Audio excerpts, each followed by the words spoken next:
Labą dieną, esu Algimantas Petkevičius, šiandien atliksim tinkavimo darbus. Šiam darbui atlikti mums reikės gulščiuko, didelės trintuvės,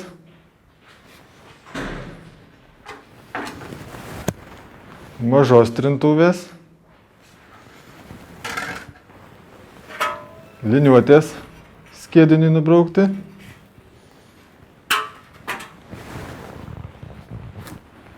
ir bus reikalinga tinkavimo mentė. Šio tinko mišiniui paruošti bus reikalingas vanduo, sausas skiedinio mišinys, mikseris skiediniui maišyti ir indas, kur bus maišomas skiedinys.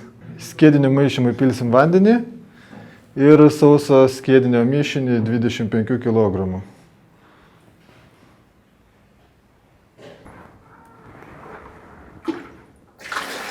Pilam vandenį. Prasidaro maišą sausą skiedinį.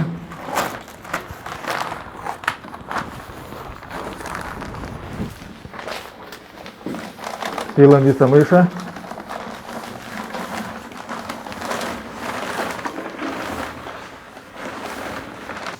Maišom skiedinį iki reikiamo tirštumo.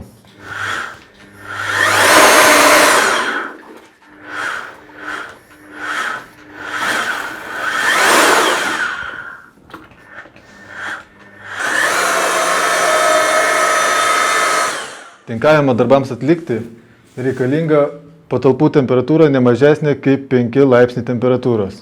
Prieš tinkuojant sieną pasiruošiamas sienos paviršius su gruntu, reikiamas plotas, kuris bus tinkuojamas.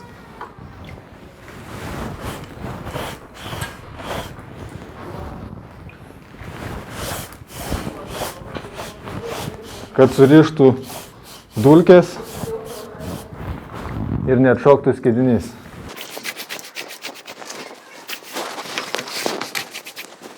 Nugruntavus sieną reikia palaukti apie 2 minutės, priklausomai nuo temperatūros patalpoje, gali tekti biškį palaukti ir ilgiau, bet reikia, kad nebūtų šlapia. Prieš tinkuojant reikia pasitikrinti skiedinio tirštumą. Skiedinys turi būti paruoštas tokiu tirštumu, pagal kokį storį mes tinkuosime. Kuo skiedinys yra tirštesnis, tuo storis bus didesnis. Kuo jis yra skystesnis, tuo ploniau tinkuosis. Šiai sienai aš pasirašiau vidutinio tirštumo, daugmaž skystesnį skiedinį.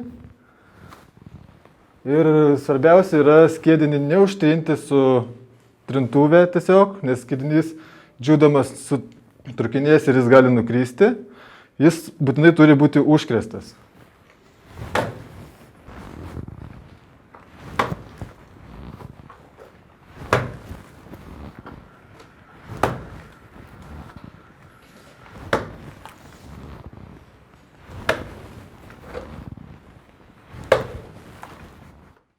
Užkrėtus sieną, truputį palaukiam, iki kol sutirštės skiedinys. Ir tada naudosim didelę trintuvę, kad prabraukti skiedinį, kad jis nekristų, kad nesustingtų gabalais, nes sustingęs jis jau bus sunku jį užtrinti.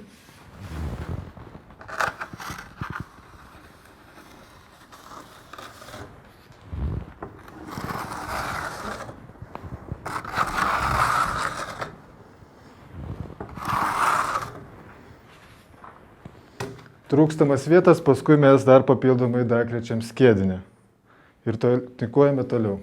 Nutinkavus sieną, pasitikrinam gulščiuku.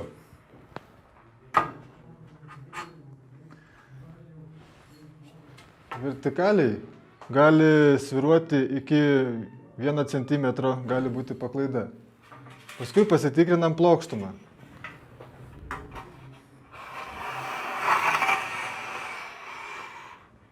Plokštumoje leistini nuokrypiai yra iki 3 mm. Jeigu yra dažoma, būtinas sienos užtrinimas. Bet šiuo atveju, kadangi mes klyjuojam plyteles, tai to daryti nereikia. Šiandien aš jums parodžiau, kaip yra atliekami tinkavimo darbai, naudojant paprastą tinkavimo skiedinio mišinį.